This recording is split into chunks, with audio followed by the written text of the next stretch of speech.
Hello friends, आपका स्वागत है हमारे यूट्यूब चैनल इजी आरपीएससी में। इस वीडियो में हम RPSC first grade teacher exam 2018 में बायोलॉजी के जो भी क्वेश्चन पूछे गए थे उनको इस वीडियो में हम डिस्कस करेंगे।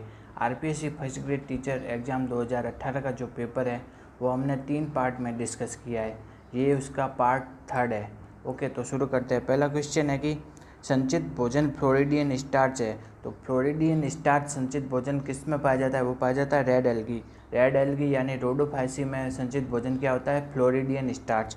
ओके, नेक्स्ट क्वेश्चन है कि कुछ प्लांट दिए हुए हैं, उनको कौन से समूह से संबंधित है उनको मैच करना है। ठीक है, यहाँ पे मैच करके लिखा हुआ है। तो इक्विसिटम वो होता है टेरिडोफाइट। सिलेजिनेला वो भी क्या है? टेरिडोफाइट। फ्यूनेरिया फ्यूनेरिया एक प्रकार का मॉस है यानी कि ब्रायोफाइट है। लेमिनेरिया क्या है? Brown algae. ठीक है, तो एक बार वापस देखते हैं। इक्विसिटम क्या है? टेरिडोफाइट। सिलेजिनेला ये क्या है? ये भी टेरिडोफाइट। फ्यूनेरिया क्या है? मॉस है। लेमिनेरिया क्या होता है? एक ब्राउन एल्गी होता है। ओके, नेक्स्ट क्वेश्चन है कि मेल एंड फीमेल गैमेटोफाइट का इंडिपेंडेंट फ्री लिविंग एग्जिस्टेंस किस में नहीं पाया जाता है? तो मेल और फीमेल जो गैमेटोफाइट होते हैं ना, उनका इंडिपेंडेंट फ्री लिविंग एग्जिस्टेंस पाया किस में नहीं जाता? वो नहीं पाया जाता है जिम्नोस्पर्म और एंजियोस्पर्म में।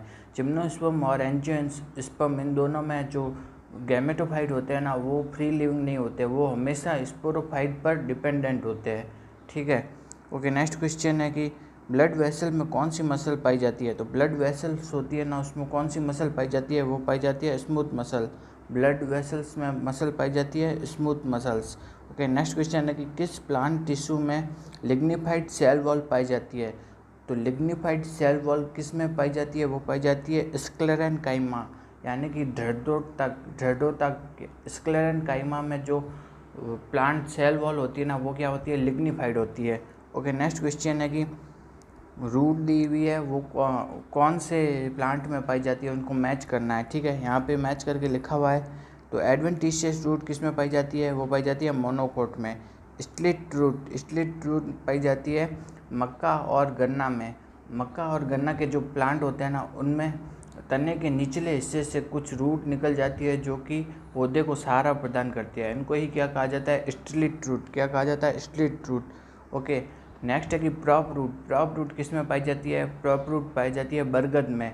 बरगद में जो शाखाएं होती है उनसे अपन ने देखा है कि कुछ रूट ऐसे नीचे की तरफ लटकी हुई होती है, तो उसको ही क्या कहा जाता है? प्रॉप रूट कहा जाता है। ठीक है, प्रॉप रूट पाई जाती है बरगद में। नेक्स्ट है कि टैप रूट किस में पाई जाती है? डाइकोट प्लांट में। ठीक है, अगर आपन से पूछे कि एडवेंटिशियस रूट वो किस में पाई जाती है? मोनोकोट में। और जबकि टैप रूट पाई जाती है डाइकोट प्लांट में। नेक्स्ट क्वेश्चन है कि फ्लोएम एवं जाइलम के बीच कैम्बियम पाया जाता है। तो फ्लोएम और जाइलम के बीच कैम्बियम किस में पाया जाता है? वो पाया जाता है डाइकोट स्टेम में। किस में? डाइकोट स्टेम होता है, उसमें फ्लोएम और जाइलम, ये फ्लोएम है और ये जाइलम, इन दोनों के बीच क्या पाया जाता है? कैम्बियम पाया जाता है। ठीक है, डाइकोट स्टेम में। जबकि मोनोकोट स्टेम में कैम्बियम नहीं पाया जाता है। ठीक है, और रूट में चाहे मोनोकोट की हो चाहे डाइकोट की हो, उसमें कैम्बियम कभी नहीं पाया जाता। रूट में क्यों नहीं पाया जाता? क्योंकि रूट में जाइलम और फ्लोएम दोनों क्या होते हैं? अलग अलग त्रिज्या पर स्थित है। रूट में जैसे यहाँ पे ये जाइलम है तो इधर फ्लोएम होगा। ठीक है, दोनों अलग अलग त्रिज्या पर स्थित होते हैं, तो रूट में भी कैम्बियम नहीं पाया जाता और मोनोकोट स्टेम में भी कैम्बियम नहीं पाया जाता। डाइकोट स्टेम में क्या पाया जाता है? कैम्बियम। अगर कैम्बियम प्रेजेंट होता है तो वेस्कुलर बंडल कैसे कहलाते हैं? कैम्बियम प्रेजेंट होता है तो कहलाते हैं ओपन, और कैम्बियम एब्सेंट होता है तो क्या कहलाते हैं? कैम्बियम एब्सेंट होते हैं तो वेस्कुलर बंडल कहलाते हैं क्लोज। ठीक है। ओके, नेक्स्ट क्वेश्चन है कि सिमेट्रिक यानी कि सममित फ्लावर पाए जाते हैं। सिमेट्रिक फ्लावर इनमें से किन में पाया जाता है? सिमेट्रिक फ्लावर पाए जाते हैं सरसों में। सरसों में जो फ्लावर होते हैं वो क्या होते हैं? सिमेट्रिक। नेक्स्ट क्वेश्चन है कि एपोकार्पस ओवेरी। एपोकार्पस ओवेरी का मतलब है कि कार्पल बहुत सारे हैं, मैनी कार्पल, बहुत सारे कार्पल प्रेजेंट है, लेकिन सारे के सारे क्या है? फ्री है। ठीक है, और सिनकार्पस ओवेरी का मतलब है कि बहुत सारे कार्पल प्रेजेंट है लेकिन वो सब आपस में क्या हुए?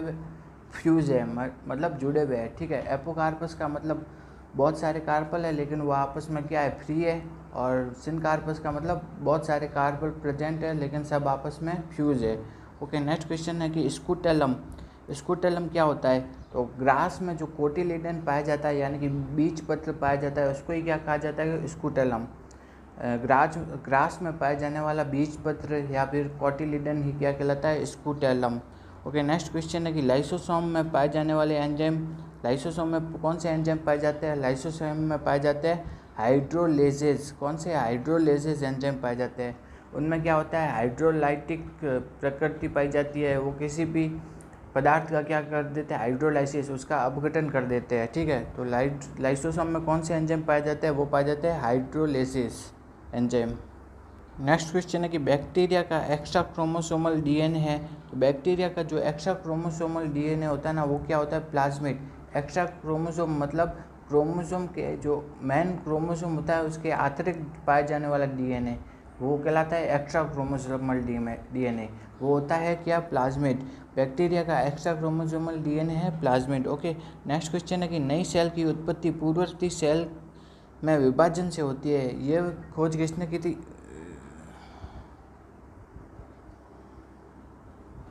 यह खोज की थी रुडोल्फ विर्चो ने। क्या किसने की थी, रुडोल्फ विर्चो। रुडोल्फ विर्चो ने कहा था कि ओमिनस सेलुला ई सेलुला, मतलब नई सेल की उत्पत्ति हमेशा किससे होती है, पूर्ववर्ती सेल से, ओमिनस सेलुला ई सेलुला, ये की थी खोज रुडोल्फ विर्चो ने। ओके, नेक्स्ट क्वेश्चन है कि प्लांट सेल में एब्सेंट होता है, तो प्लांट सेल में क्या एब्सेंट होता है, वो होता है सेंट्रियोल यानी कि तारक केंद्र।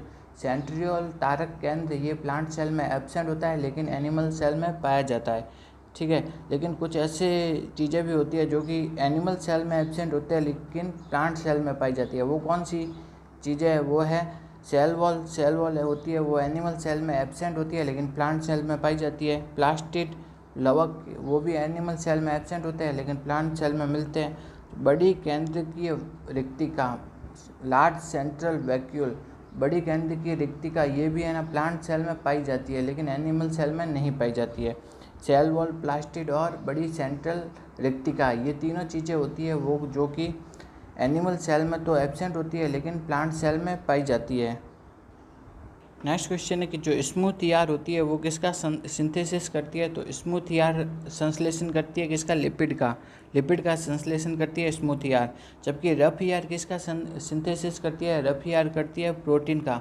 स्मूथ ईआर किसका निर्माण करती है, लिपिड का, और जबकि रफ ईआर किसका निर्माण करती है, वो करती है प्रोटीन का। ओके, नेक्स्ट क्वेश्चन है कि किसी सेल में विभाजन के बाद भी माइटोकॉन्ड्रिया की संख्या कांस्टेंट रहती है, ऐसा क्यों होता है। ऐसा इसलिए होता है, मान लो कोई सेल है, मान लो ये कोई सेल है, उसने विभाजन हुआ, 2 सेल बनी, पहले इसमें नंबर थे माइटोकॉन्ड्रिया के कितने 50, लेकिन बाद में जो 2 सेल बनी उन दोनों में कितने कितने 50। तो ऐसा क्यों होता है कि विभाजन के बाद भी जो सेल बनती है उसमें माइटोकॉन्ड्रिया का नंबर फिक्स रहता है। ऐसा इसलिए होता है क्योंकि जब सेल डिवीज़न होता है ना, तो सेल डिवीज़न हो रहा होता है तो उस समय माइटोकॉन्ड्रिया भी विखंडन विधि द्वारा आपस में क्या हो जाते हैं, डिवाइड हो जाते हैं, और डिवाइड होकर के डबल हो जाते हैं, ठीक है। पहले मतलब 50 थे तो कितने हो गए, 100 हो गए, और 50 इस सेल में चले गए और 50 इसमें चले गए, ठीक है। तो ऐसा इसलिए होता है कि जो सेल डिवीजन के समय माइटोकॉन्ड्रिया भी विखंडन विधि द्वारा आपस में डिवाइड हो जाते हैं और दोनों सेल में बराबर चले जाते हैं, इस कारण होता है ऐसा। नेक्स्ट क्वेश्चन है कि प्लांट में ऑक्सीजन का प्रभाव है, तो प्लांट में ऑक्सीजन क्या क्या प्रभाव दिखाता है। तो पहला है कि अंकुर चोल यानी कि कोलियोप्टाइल, कोलियोप्टाइल में क्या करता है, घुमाव। ऑक्सीजन के कारण कोलियोप्टाइल में क्या आता है, घुमाव आता है, ठीक है। कैम्बियम की ग्रोथ कराता है, ऑक्सीजन कैम्बियम की ग्रोथ कराता है, ठीक है। ऑक्सीजन क्या पार्थेनोकार्पी को भी प्रेरित करता है, ये बात भी सही है, ठीक है। तो ये तीनों बातें सही है। ऑक्सीजन कोलियोप्टाइल में घुमाव कराता है, कैम्बियम की ग्रोथ कराता है और पार्थेनोकार्पी को प्रेरित करता है। ओके, नेक्स्ट क्वेश्चन है कि एक प्लांट में जल के ऊपर चढ़ने का सही जो शब्द है वो क्या है। तो जल के ऊपर चढ़ने का जो सही शब्द है वो है रसारोहण। क्या है, रसारोहण है, या फिर इंग्लिश में बोलते हैं एसेंट ऑफ सैप। तो प्लांट में जल का ऊपर चढ़ने के लिए जो शब्द यूज़ किया जाता है उसे कहते हैं रसारोहण या ascent of SAP.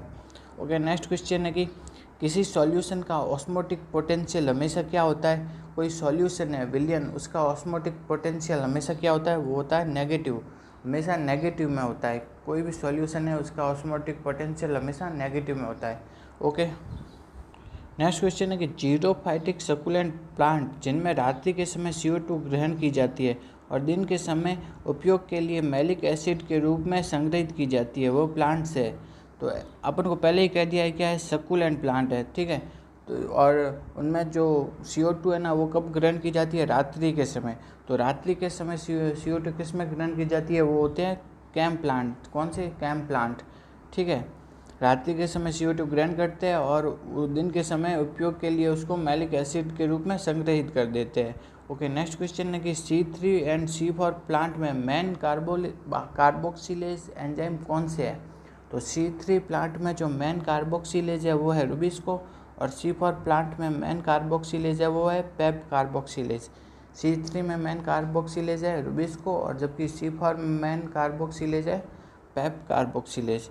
Okay, next question है कि प्लांट में ग्लाइऑक्सिलेट साइकिल द्वारा किस में कन्वर्जन होता है। तो प्लांट में जो ग्लाइऑक्सिलेट साइकिल पाया जाता है एक, ठीक है, उसके द्वारा है ना किसका, फैट का कार्बोहाइड्रेट में कन्वर्जन होता है, ठीक है। ग्लाइऑक्सिलेट साइकिल के द्वारा किसका, फैट का कार्बोहाइड्रेट में कन्वर्जन होता है। और ग्लाइऑक्सिलेट साइकिल पाया किस में जाता है, वो पाया जाता है प्लांट्स में, और इसके द्वारा फैट का कार्बोहाइड्रेट में कन्वर्जन होता है। ओके, नेक्स्ट क्वेश्चन है कि जिब्रेलिन नाम किसके आधार पर रखा गया है। तो जिब्रेलिन नाम है ना, वो एक फंजाई के आधार पर रखा गया है। वो फंजाई का नाम है जिब्रेला फ्यूजिकोराई। क्या है, जिब्रेला फ्यूजिकोराई, ठीक है। उस फंजाई के नाम के आधार पर जिब्रेलिन नाम रखा गया है, ठीक। नेक्स्ट क्वेश्चन है कि किसी क्लास की lower limit and upper limit की औसत क्या कहलाता है। कोई क्लास है, उसकी एकदम लोअर लिमिट और ये अपर लिमिट, इन दोनों के बीच का जो औसत होता है ना, वो क्या कहलाता है, वो क्या कहलाता है, मिड पॉइंट। क्या कहलाता है, मिड पॉइंट। किसी क्लास की लोअर लिमिट और अपर लिमिट का औसत कहलाता है मिड पॉइंट। नेक्स्ट क्वेश्चन है कि एक सर्कल जिसमें त्रिज्यखंड विभिन्न मात्रा का प्रतिनिधित्व करता है। मतलब एक सर्कल है ऐसे जिसमें त्रिज्यखंड का मतलब होता है उसका टुकड़ा, वृत्त का एक टुकड़ा, जैसे कि ये त्रिज्यखंड, ठीक है, वो विभिन्न मात्रा का प्रतिनिधित्व करता है। तो ये क्या कहलाता है, ये कहलाता है पाई डायग्राम। क्या कहलाता है, पाई डायग्राम। आपने ऐसा चित्र देखा ही होगा जिसमें यहाँ मान लो लिखा है 10%, यहाँ लिखा है 20%। इस तरह का जो डायग्राम होता है ना, जो वृत्त के द्वारा दर्शाया जाता है मात्रा को, ठीक है, तो वो डायग्राम क्या कहलाता है, वो कहलाता है पाई डायग्राम, ठीक है। नेक्स्ट क्वेश्चन है कि कंट्रोल्ड कंडीशन में emitted, absorb, transmitted light energy का मेजरमेंट क्या कहलाता है।